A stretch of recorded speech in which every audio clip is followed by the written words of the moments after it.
What's up, people? Uh, I had a little intro that I was going to play, but I forgot to upload it. Oh, and it's uploading now, so maybe we'll give that to be an outro. Maybe that's be what. As always, I'm Limpy. I'm a nobody. Just like to have fun. But this guy that I'm going to have on, he likes having all the fun. He likes to party. He likes to do everything. I think he. Never mind. I ain't gonna go into that. But what's up, Mike? Mike Hoyt, and this guy right here.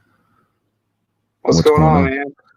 Oh, living the dream, living the dream. I sent you a text. I forgot to upload that intro that we were talking about, and it's still uploading. Matter of fact, so I don't know if it's just me, but like right now when you're talking, it sounds like you're a robot. I'm a robot. Yeah, I mean, I understand what you just said, but it's got like a robotish accent to it. I don't know. Look at the people in the comments, but that's what it's kind of sounding like to me. I'm a robot, Mr. Doesn't Roboto. sound like a robot to you. No. Which would explain a lot of things. Maybe a T1 or whatever that. I'd be like, man, that's why you can do what you do, man. You're a freaking robot. Yeah, Robert says sounds good on his end, so Limpytron. Does anybody say anything in the comments about it? No, it sounds good. Sound good. Maybe it's just because you ain't got no earbuds. Maybe it's that iPhone. You got iPhone, right? No, I don't have an iPhone. Okay, I figured it might be the iPhone problems, but oh boy. So tell people who you are. Are you Gonzo or are you Aaron tonight? Dude, I can't understand anything you're saying.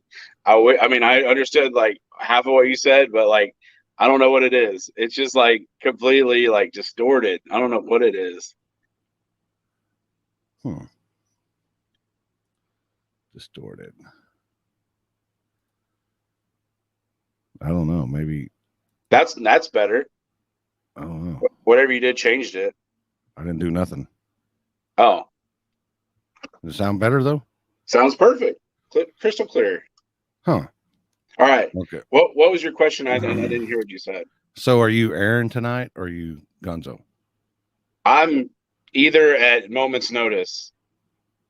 I wear a bunch of different hats. I mean, I get up in the morning. I go to my job. My normal day job is at a dealership. I've been doing that for around, I'd say about 12 years now. And that's my Monday through Friday gig. And then on the weekends, I become NXGONZO and go out there and do what I can and try to do a little bit of media work. And I also work at the drag strip here in Wichita Falls, Wichita Raceway Park, which is more of a job than it seems sometimes. Like if anybody has been affiliated with a track in any way inside like the facility, you know how much it is. And we're a smaller track, so it seems to be a lot more than, you know, like a bigger track would have, you know, a lot more people doing different things. A smaller track, it's just a lot less people doing more things. So, but yeah. I like it. I'm super excited about even having a track here that I can drive like 10 minutes away and being able to be a part of it. So for a lot of years, I've been a part of the track, just kind of posting stuff up. And then here a few years ago, one of my friends, Chris Raska, acquired the track. And not too long after that, I became a managing partner in the track. So it's really kind of blown up from there. So it's just a bunch of stuff going on all the time. And it can get really stressful. And sometimes I get burnt out on stuff, but it's part of it. And if you don't do it, then, you know, somebody else will. But I just love seeing all of the people in the community be involved in drag racing. And that's a passion of mine. And it has been since I kind of started doing social media, or started doing the NXGONZO media deal a long time ago. That was going to be my next question. What got you into the media stuff? So if you remember, I'm pretty sure you were out there. You were out there in Vernon at Slow Car Cash Days, of course. And there was a couple of them. There was a few very memorable things that happened. And it was way before the Street Outlaws buzz. I think this was circa 2012. Something like that. Somewhere like that. I can't remember the exact date. So I was out there with my cell phone, just kind of messing around. I was very excited because all these guys from Oklahoma City were going to come down.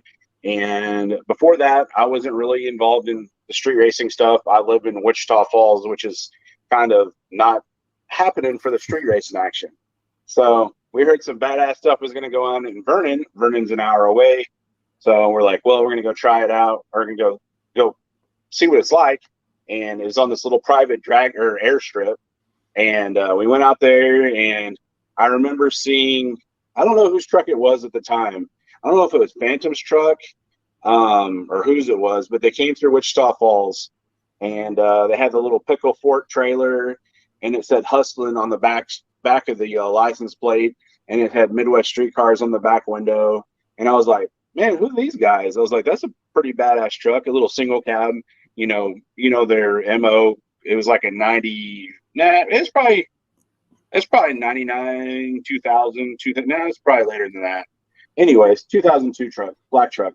I was like, man, this is pretty badass. And I'll never forget, when we're heading up there, and then we get up there, and man, that's when I was just like, wow, there's some pretty badass cars here.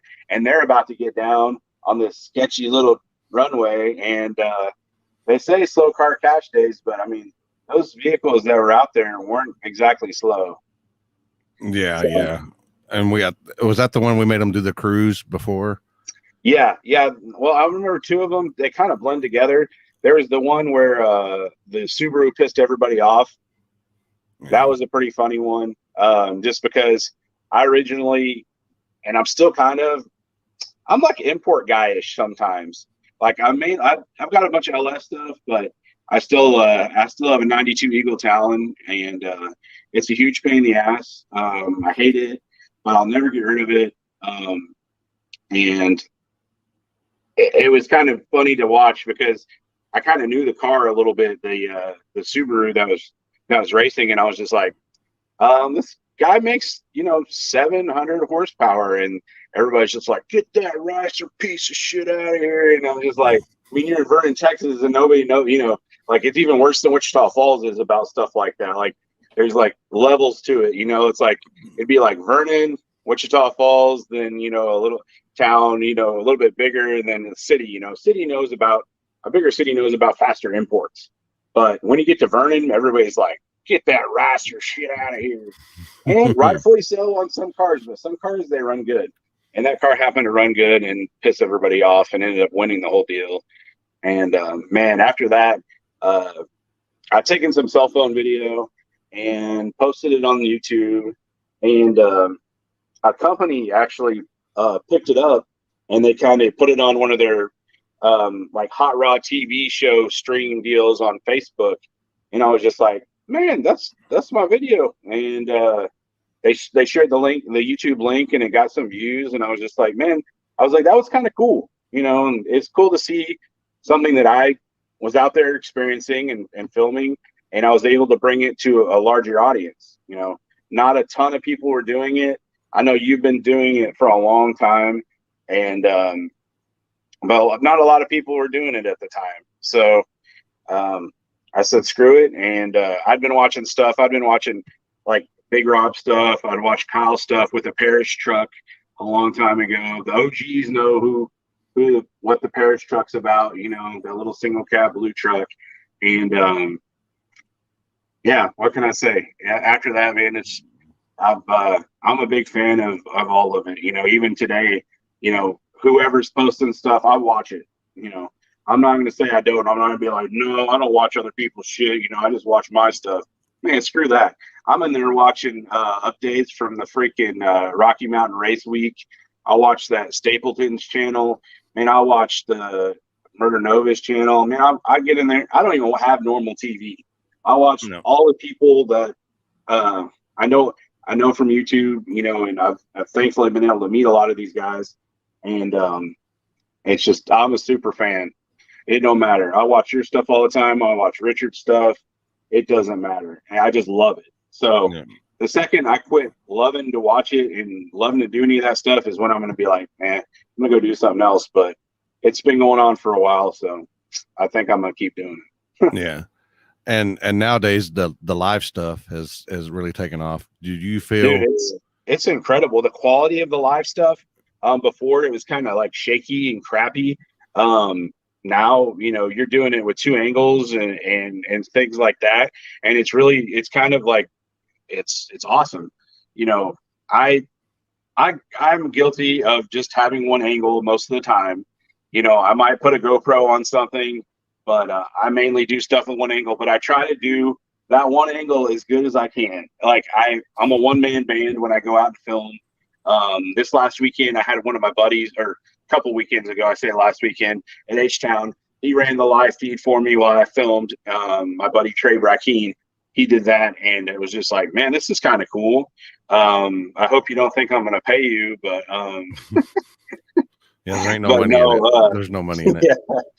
But no, I could see myself doing that, you know, and having another angle and having somebody else come with me, but finding those people, as you know, is not easy. No. I mean, they're unicorn people like you and me and Richard and Kyle and whoever else you want to name that's out there that just time doesn't apply to them. You know, it's like, you know, it's 1 o'clock in the morning. People are starting to get tired. Normal people are starting to get tired. But then it's like 3 o'clock in the morning. Wow, we should really be freaking sleep. 4 o'clock in the morning, 5, 6, 7, 8, 9. I mean, it's just like normal people don't do that unless they're either hyped up on stuff like that, or if they're like, I don't know. But it's just like, I guess the love of it just keeps you going. And sometimes you do pass out, as you obviously got a picture of me passed out in the car.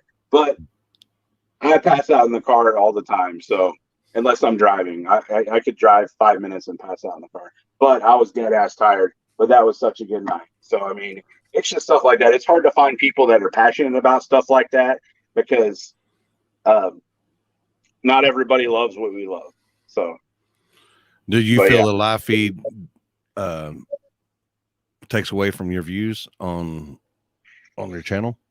No, I don't. I don't think the live feed hurts too much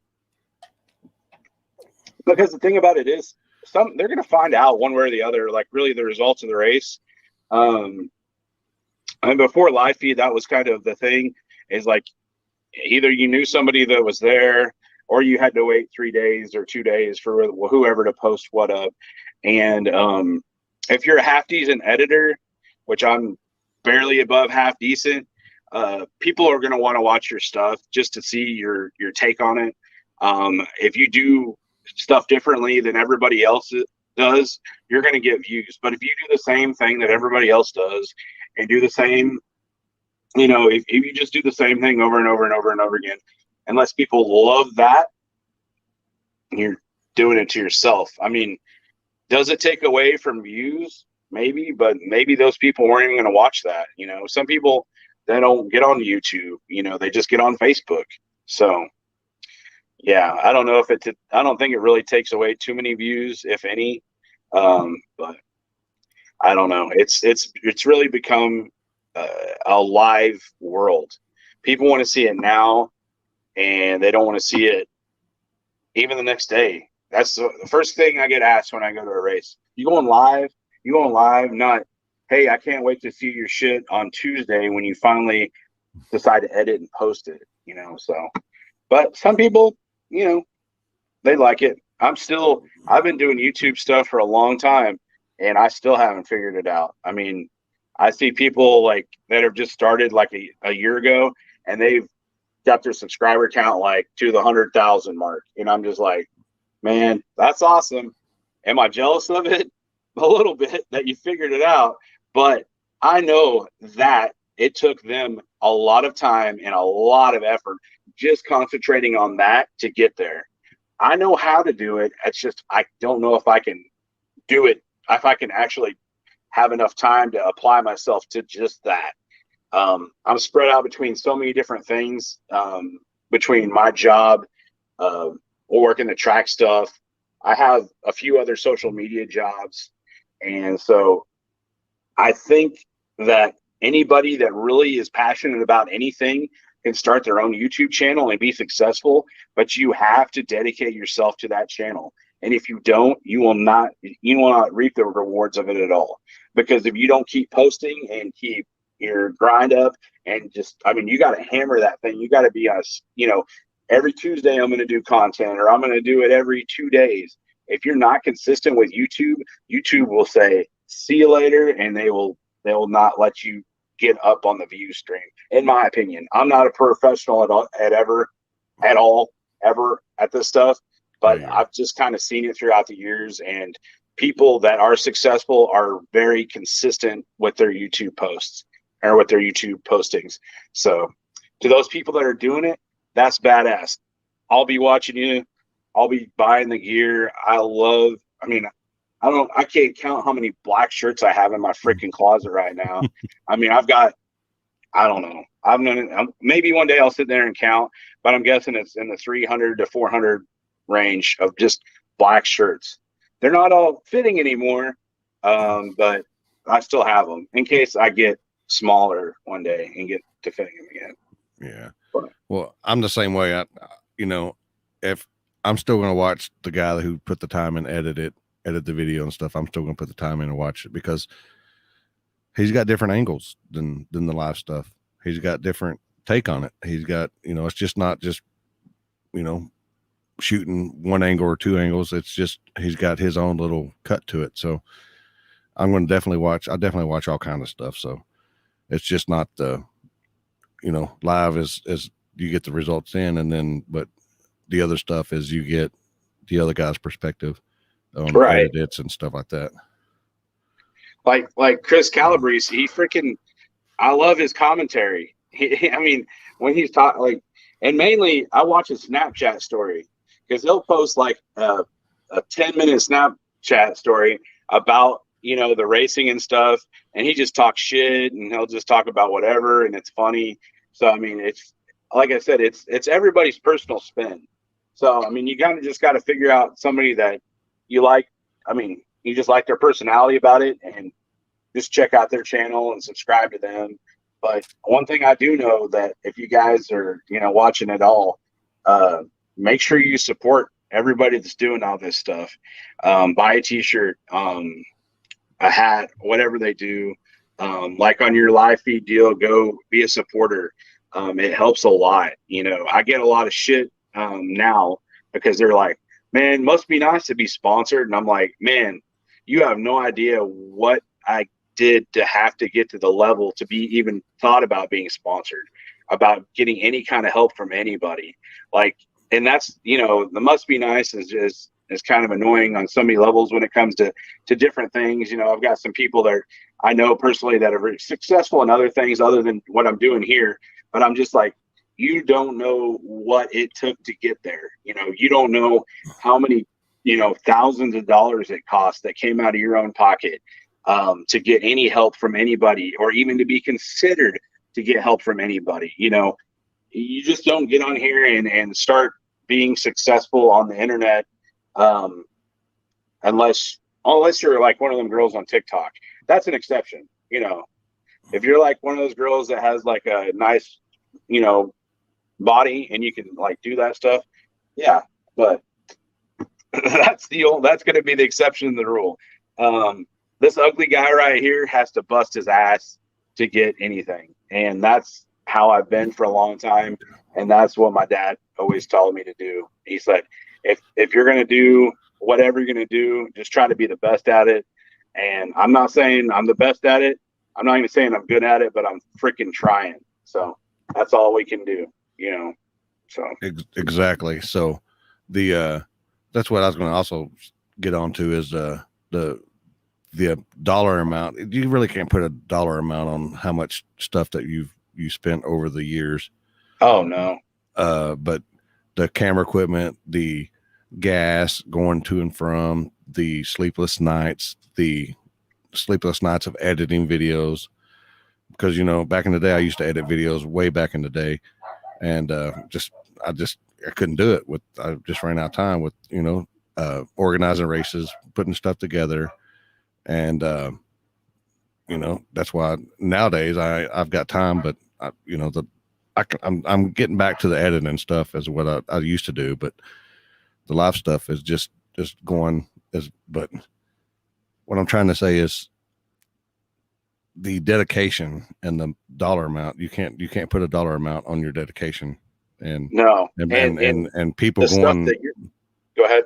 The people that are hating on going supporters or getting sponsors or whatever, and it's kind of bullshit. So they don't know what we've dedicated our lives or sacrificed our lives for X amount of years. And it's everybody's different take on it. I mean, if people want to say, whatever, and they don't, if they want to just not be supportive about it, that's them. It doesn't matter to me. I'm going to keep doing what I do, and that's it. So life's really too short to just be negative like that. I try to be positive as much as I can, for myself and for others. Because if I'm sitting there down and I'm just, in a bad mood, that is just very contagious. Like if you're sitting there and you're just pissed all the time, people ain't going to want to mess with you. People, I try to be as positive as I can, as much as I can. Try to laugh, cut up, because like I said, if you're just negative all the time or you're shitty, it doesn't help anything. I mean, it don't make you look good. It don't make anybody look good. Makes yourself not feel good. So if people want to hate on other people about it, that's their own deal. I try to stay pretty neutral about everything, almost political. A lot of the stuff is gotten to where it's just like there's a lot of stuff going on that people don't know and don't see that I think sucks. There's a lot of relationships through the years that have been severed and torn. And I wish we could just get back to square one because we all like doing the same shit. But it is what it is for the moment. Yeah. So do you have a favorite place that you've been to that you've liked to watch racing, whether it be track, street, anything, road racing? I love the pad. I know this got brought up the other day in your live feed, but I like the pad, man. That was always one of my big goal places to go, and I saw it. And BJ always talks about the pad, and just hearing BJ talk about the pad himself makes you want to go talk to him because number one, I love the way he talks, and number two, he's just so passionate about it. He's like, come down to the pad. And I'm like, man, I was like, I want to. And then finally, we went down there and it was a good time. It was a long ass drive. Yes. But it was so worth it. It was such a fun night. And that was definitely one of my favorite places. Second would be like Kansas City. The Wall, rest in peace, the Wall. That was one of my favorite places. I remember me and Fred from 1320 were there, and this is about 5 years ago. I had a very, very small camera, and he still had the giant camera, and the cops showed up. Well, the cops showed up, and me and Fred had rode with somebody who went and got something to drink, and they were gone, so our ride was gone. So everybody's like, of course, cops, cops, cops. They take off running, and it's Fred, or it's Fred, Joey Heichel in the beater bomb was loading it on the trailer, and me all standing there, and the cops are driving through the parking lot, and we're the only people there. I had a small camera, so I was able to like put it into my hoodie, and Fred was just standing there, just like, I don't know what to do. And I'm just like, well, hopefully they don't mess with us. Thankfully, they didn't mess with us. But yeah, that was definitely. I love going and racing in Kansas City. There's so many good people up there and a lot of nice straight roads. So 1 and 2 right there. Yeah. Chris McKnight says forum. Oh yeah. And I think Chris was there the last race of the forum. It was the truck. Was it the truck cash days? I guess. Yeah, I think so. That was a cool night. Johnny Brown's little truck was running like crazy. It was this little nitrous truck, and it was fast as can be. And yeah, the forum was damn good. Yeah. Do you have a race that really caught your eye, or maybe a real nasty wreck that you remember? Oh, one that just popped in my head was with Nate and Kyle. Whenever Nate wrecked the Z here last time, that was a really bad wreck. I've seen a lot of bad wrecks, man. Thankfully, everyone's been okay. I don't ever want to be there when somebody isn't okay. I don't like wrecks. People like watching wrecks, and I've posted different wrecks on the channel. I don't love it at all, and I make sure to talk to the drivers first. I get their take on it, and I'm not going to post anything, especially street stuff. I think it's a little bit more touchy there than anywhere else. On the track, it's kind of an open deal. You know, you're at a track. It's a closed environment. For like street stuff though, like people wreck,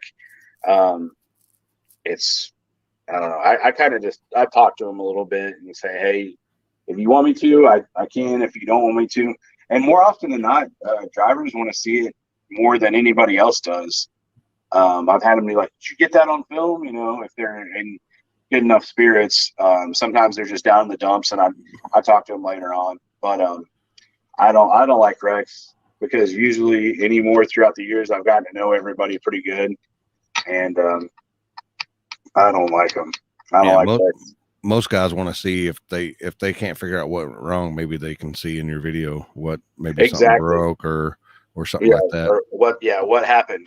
I've let a lot of racers use the video, and they're like, well, it looks like something broke right here, and you know, they analyze it, and at least they know, you know, and they make sure that it was mechanical error, or maybe it was them, or maybe it was the other driver, or what have you. But no, I've seen a lot of wrecks throughout the years. I've filmed a lot of no prep stuff on the track. I filmed a lot of street stuff too, but more often, of course, I see a lot more wrecks on no prep stuff, and it's never easy to watch. It sucks to see it, and it sucks to see. Usually, I'm filming at the starting line, and you're right there with the families and the friends, and you see that instant reaction, and you're like, man, it just like sends your heart just freaking down. I remember I was actually at a race in North Dallas.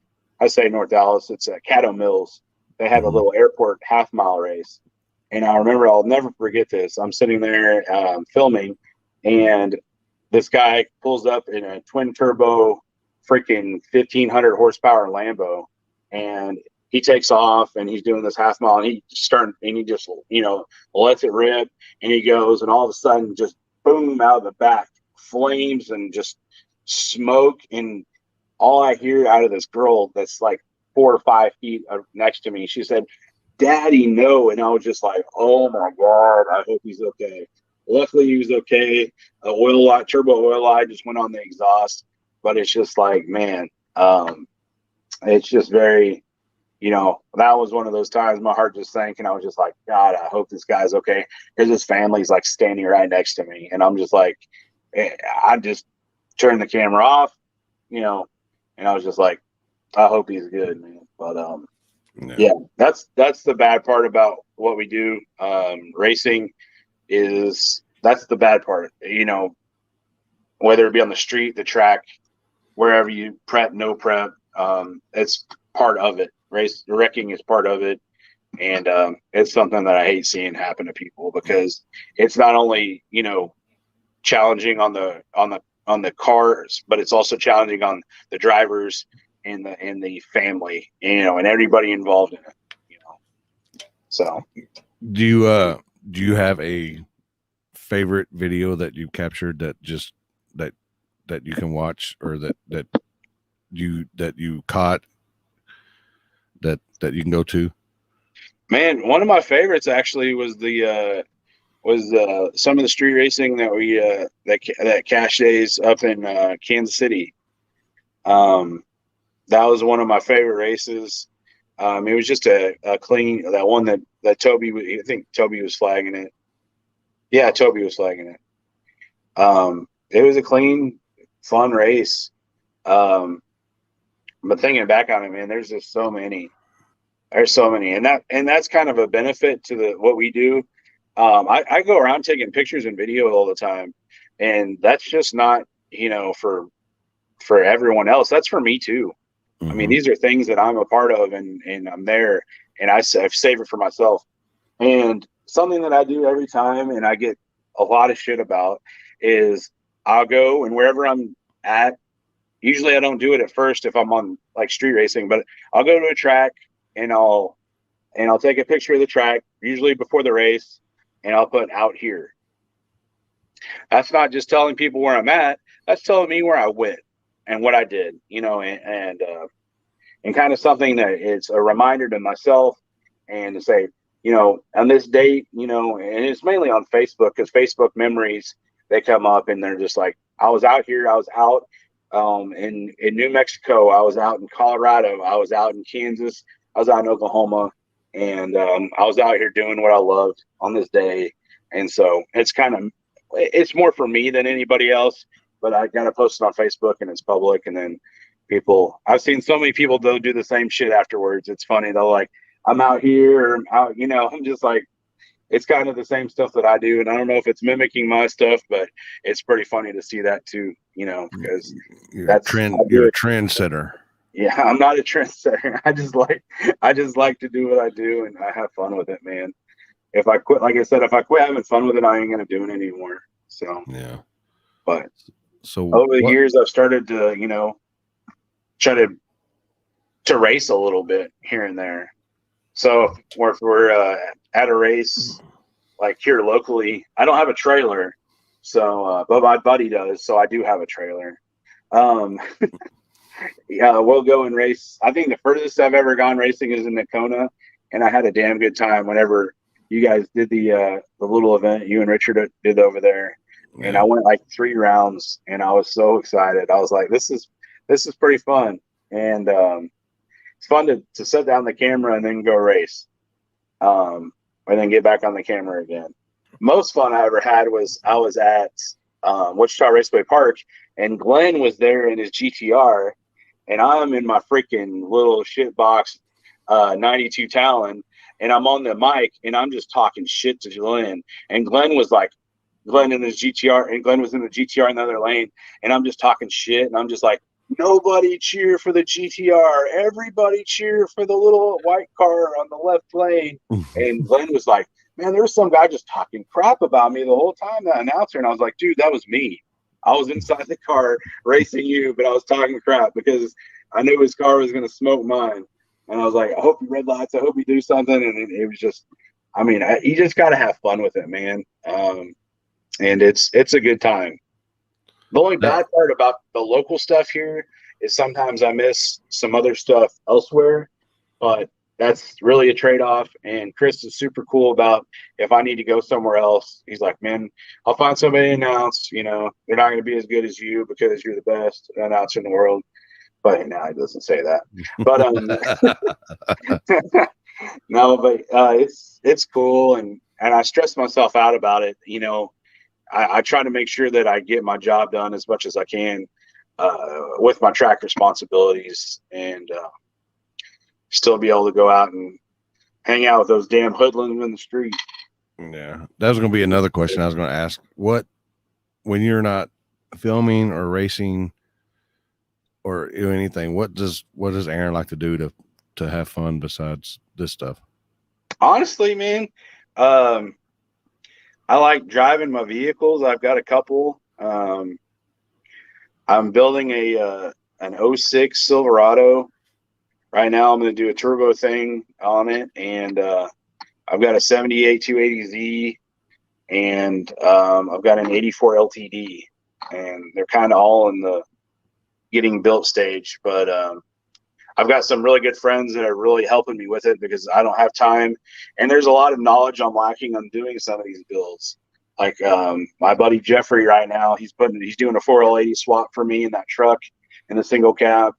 My buddy Luke's helping me out with LTD, and my buddy BJ's helping me out with the 280. So without some friends' help on this stuff, and I couldn't do it. I'm a little mechanically inclined. I'm a little bit, but I definitely have some awesome people helping me out.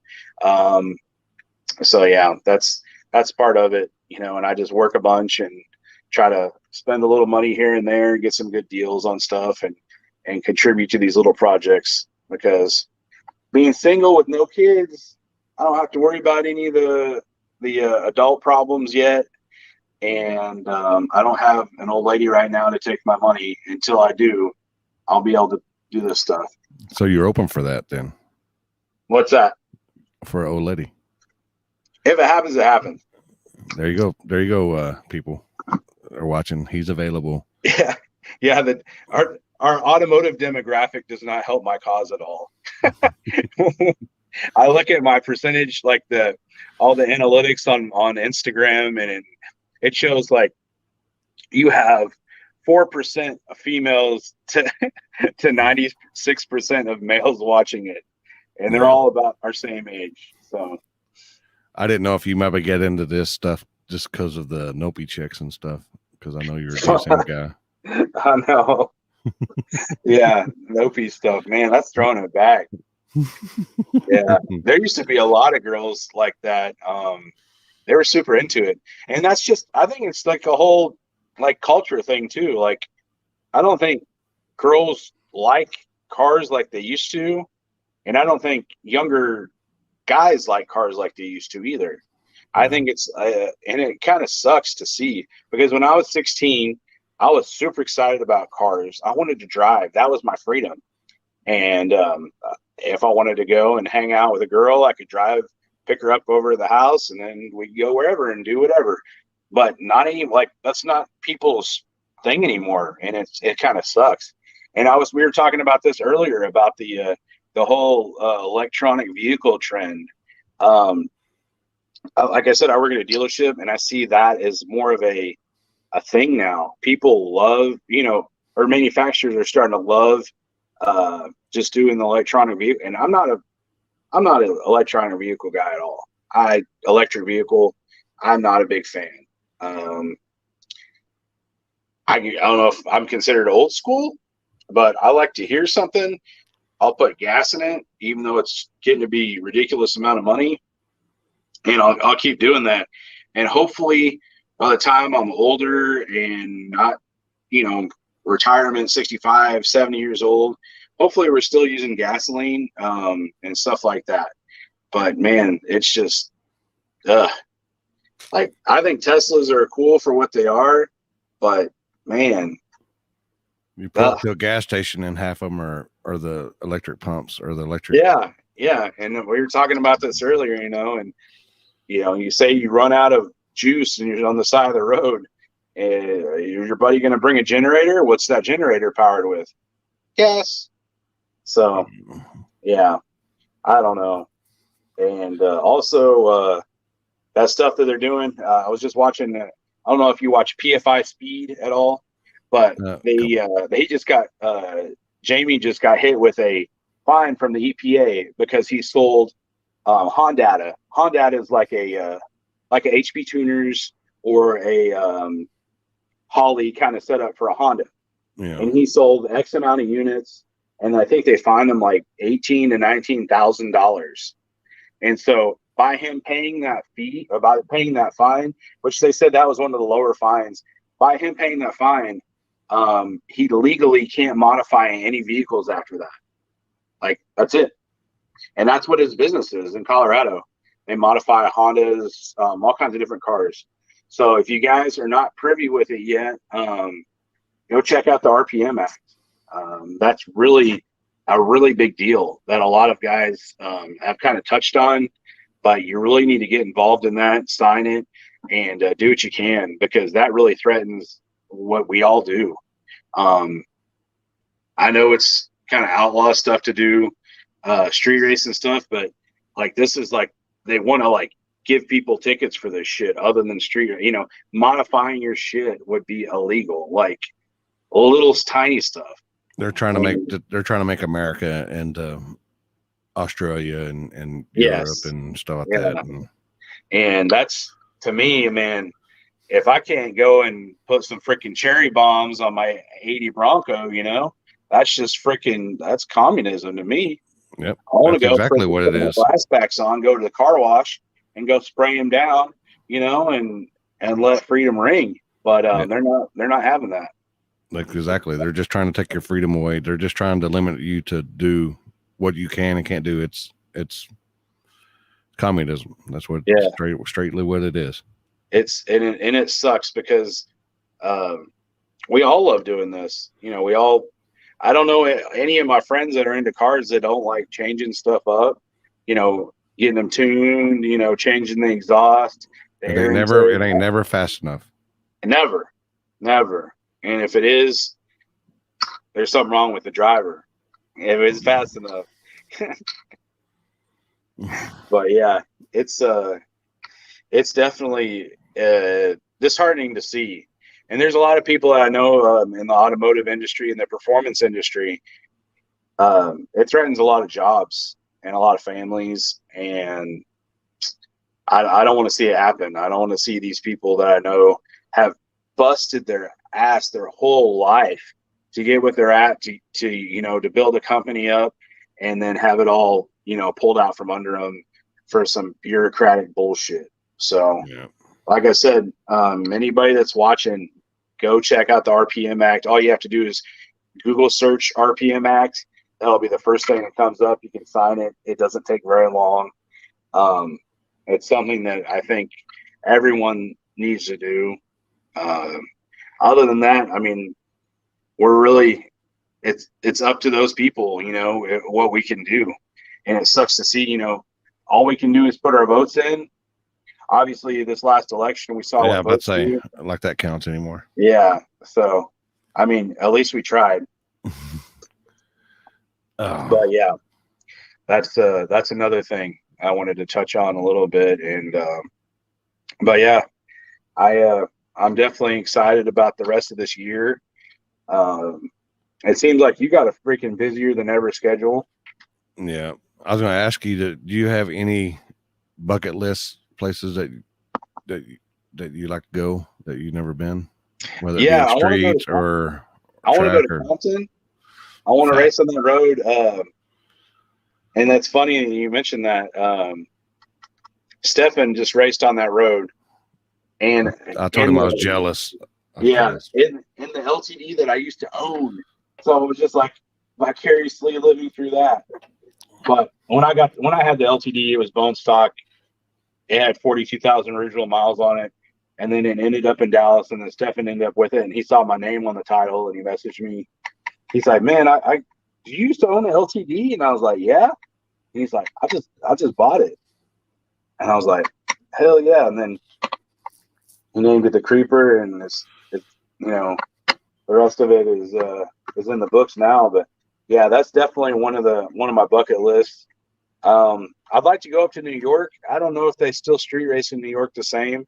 There's that big wooded area that Tyler No Boost did that wheelie on. I know that's a pretty popular spot. But I think I'd rather go to Cali first before I'd go to New York to check that out. I've never been to California ever, and I definitely want to go check out that spot.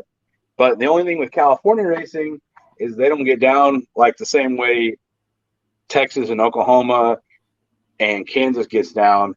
They have 4 hours of talking and then usually like one or two races. And usually straight up grudge race. Yeah. But it's usually for big money. They usually Yeah. put on on any deal, $10,000 per side, which is pretty badass. But I don't know. I'd rather see more racing than more talking. But that's their hustle. That's whatever. But I definitely want to go check out that one in Compton. I think that's very cool. Yeah. Eric says Philly. Oh yeah, Yeah. that'd be fun too. That's a bucket list spot for me. I got them three plus of course Sweden is the Mecca bucket list for me. Dude, Sweden would be badass. Like I said, I've only seen it, in videos of those guys racing. And actually, thankfully for Instagram, I actually know a couple guys from Sweden now. Yeah. They've been kind of talking, but yeah, that would be insane. That would be insane. And even, like in Qatar, but those guys are too damn crazy for me. I'm not trying to lean sideways in a car, I'll say where they get it up on two wheels at like 100 miles an hour. Those guys are nuts. Having their arms and legs stick out of it. No, switching drivers while they're on two wheels. Yeah, no. That's cool to watch, but man, screw all that. No. So, I know y'all got what do y'all got coming up? The bridge to bridge deal coming up. So this weekend, the bridge to bridge cruise. The bridge to bridge cruise is a cruise on Jacksboro Highway, which is like about 8 of a mile away from my house right here. And it's just a big kind of a city cruise in Wichita Falls, and it's going to be a third annual this year, and it's going to be pretty big. There's a lot of automotive enthusiasts in Wichita Falls, but they're like really cliquish. You got your rat rod guys, you got your car show guys, you got your drag race guys, you got your truck guys, your import guys, and they don't really come together. So this is one they really kind of come together on, and it's really cool to see. And right after that, we have a race at Wichita Raceway Park I think gates are at 8. Yeah, gates are at 8 and racing at 9. And that should be pretty fun. And then after that, we got a race after the blast, which is going to be in the middle of August, which is the same weekend of Armageddon, which kind of sucks. Usually we go Friday night to Armageddon, and then Saturday night we have our race. So it's happened to fall on that same. Vernon weekends usually it's always been the second weekend, no matter. Oh yeah, it's been like that for I don't know how many years. 30 years or something like that. Yeah, a million years it feels like. But yeah. So that's a couple coming up, and then in the middle, I kind of just try to watch what's going on. I'll text you every once in a while and say, hey, yeah, I'm going to go to this, and then sometimes I don't show up like I should have, and feel like an idiot. But yeah, that's what's going on here pretty soon. Like I said, I lived literally probably 2 weeks out at least, unless it's like a big race. Like Messi's race is coming up. I want to try to hit both of those up if possible. At least I want to try to get one of the two. I'll try to do both. Those look like some insane races.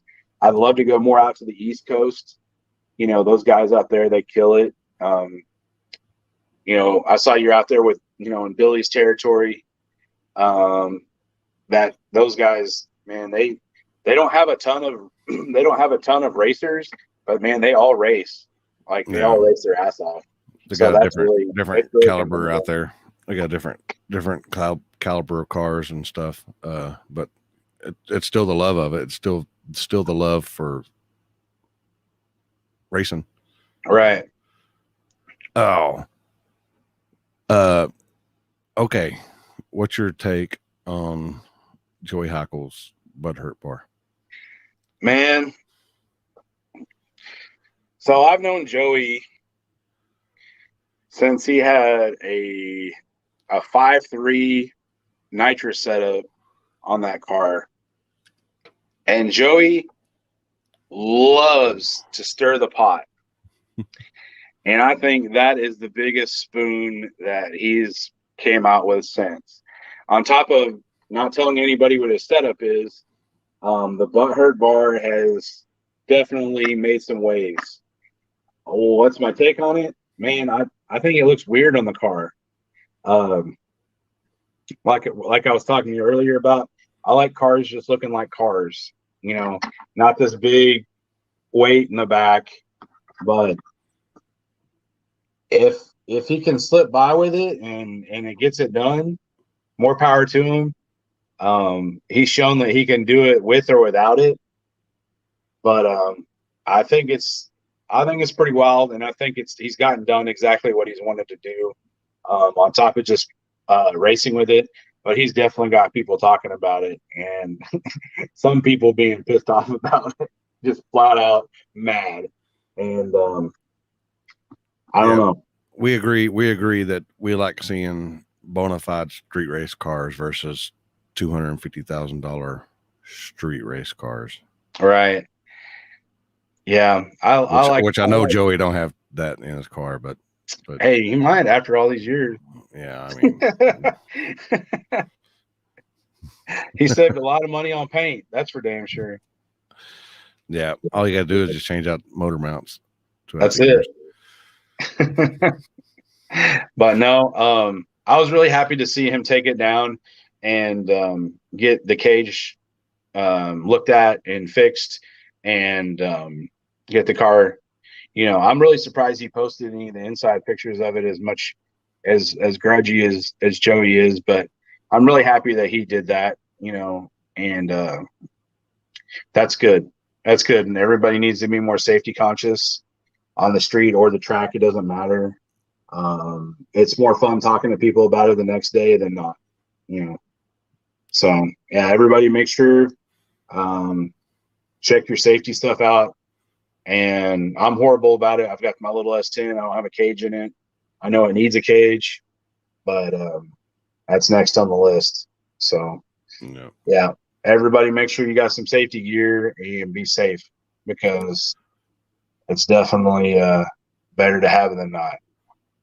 So do you have I know you got sponsors and stuff, but you want to go ahead and give them a shout out and people that help you out? Man, sure. Baron Racing, he helps me out. John Gentry, he's one of my sponsors. Hughes Performance, Pete at Hughes, they're awesome people. Texas Speed guys out there, they help a lot. Allison at Dynacom, very, very awesome to deal with. She's a good girl. Yeah, definitely. Red Horse Performance, I talked to them about PRI before last. It's about 2 years ago. They're definitely very, very awesome when it comes to helping out as well. So I mean, it takes a lot, man, as you know, to do what we do, going out media wise or going out and doing any of this stuff, man. It takes a lot of money and takes a lot of time.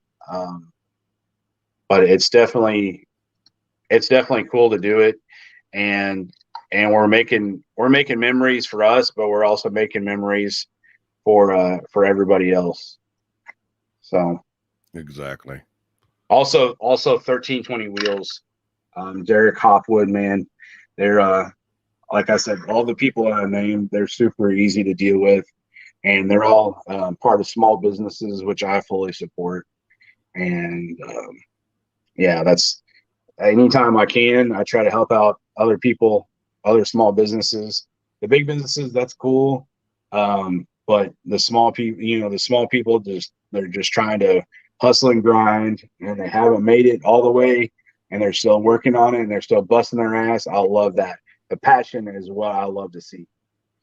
Yeah. So any final thoughts from you? Anything no, you want to let people know? That I think I'm good.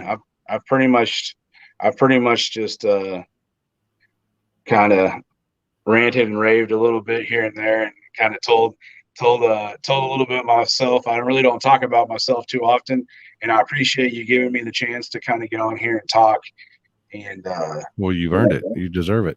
Well, I appreciate that, man. Big respect to you and what you've done throughout the years, and what you brought to the community, the racing community, organizing the stuff, and you haven't stopped hustling, and you're definitely a freaking role model to guys like me, man.